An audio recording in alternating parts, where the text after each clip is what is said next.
département devant fermes ouvertes est une opération annuelle organisée par la FNSEA et les départements, donc les DSEA.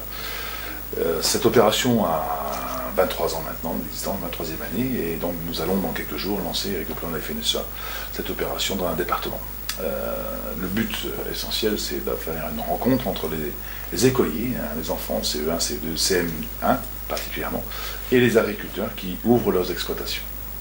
Alors ce que nous essayons de faire pour éviter de faire de la concurrence aux opérations de communication comme les fermes pédagogiques, qui sont des opérations professionnelles avec une rémunération de la prestation, là c'est du bénévolat.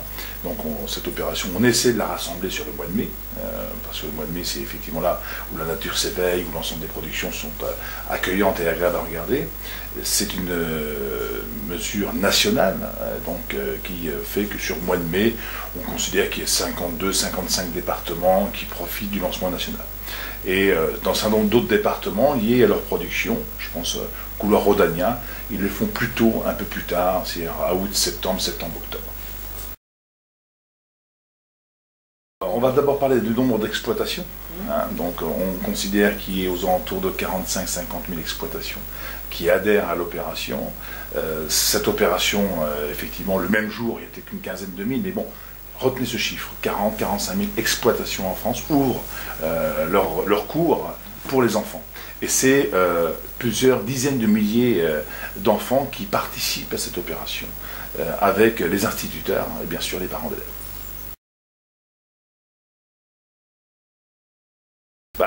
Le seul indice que je puisse dire, c'est qu'effectivement cette opération a pris sa maturité.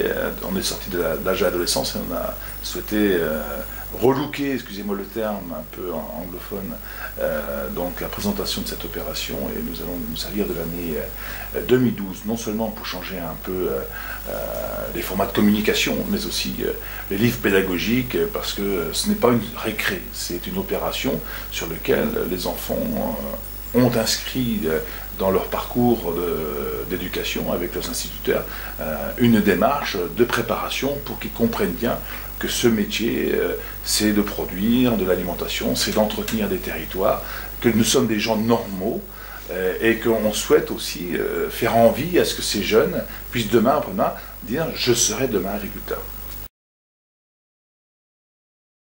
Ce que l'on peut dire aujourd'hui, c'est que si on sensibilise les enfants, ce qui n'était pas prévu initialement à l'opération, on ne pensait pas être obligé de sensibiliser les parents. Il s'avère que de plus en plus, y compris en milieu rural, de parents ne connaissent pas notre métier, ne connaissent même pas notre milieu, alors qu'ils y habitent. Et donc de fait, on retrouve aujourd'hui des gens qui se réintéressent, qui se réapproprient ce métier en allant voir effectivement leurs voisins, leurs voisins les plus proches, en achetant des produits dans les circuits courts entre autres, et en sachant surtout, c'est que derrière un produit agroalimentaire, il y a un agriculteur qui sommeille, et ça c'est important. Et la deuxième remarque, et ça par contre l'expérience le prouve, c'est que l'ensemble des écoles qui s'inscrivent durablement dans cette opération, depuis 20 à 25 ans, continuent effectivement de le faire, parce qu'il y a un intérêt de la relation entre le jeune, l'écolier, la nature et le monde agricole. Et c'est pour ça que dans les jours à venir, avec les personnels de la FNSEA, nous allons prendre contact avec le nouveau ministre de l'Éducation nationale pour effectivement lier un lien de partenariat pour, je l'espère, au moins 20 ans. Il faut que ça se fasse naturellement, mais de fait, il faut que l'homme ou la femme, ou les deux à la fois, soient très ouverts, parce qu'il faut qu'ils acceptent d'ouvrir leur exploitation. Les agriculteurs ont la réputation d'être un peu timides, un peu renfermés, donc on ouvre l'exploitation, on aère un peu tout cela, et dans le même temps, il faut être très pédagogue, il faut être passionné de son métier. Il faut être passionné de communication. Et les FDSE1 donnent des moyens aussi à ces agriculteurs et agricultrices de s'ouvrir avec effectivement une discussion en préalable pour expliquer effectivement quels sont les besoins pour la journée porte fermes ouvertes. J'ai bien porte et fermes ouvertes, même si c'est le logo fermes ouvertes, pour qu'effectivement ça se passe au mieux et que les enfants soient contents en repartant d'y être venus. mais ça se passe toujours très bien parce que ça se fait dans le cadre d'une convivialité, et puis rien de plus beau que de voir des enfants s'émerveiller devant une fleur, s'émerveiller devant le mufle d'une vache, et de pouvoir caresser une volaille, etc. Ce que je veux dire, ce sont des exploitations professionnelles. Nous ne sommes pas des fermes zoos, c'est là où effectivement l'agriculteur, l'agricultrice vit de son métier et ouvre son exploitation. Combien de fois traitons les vaches par jour? On récolte le blé combien de fois?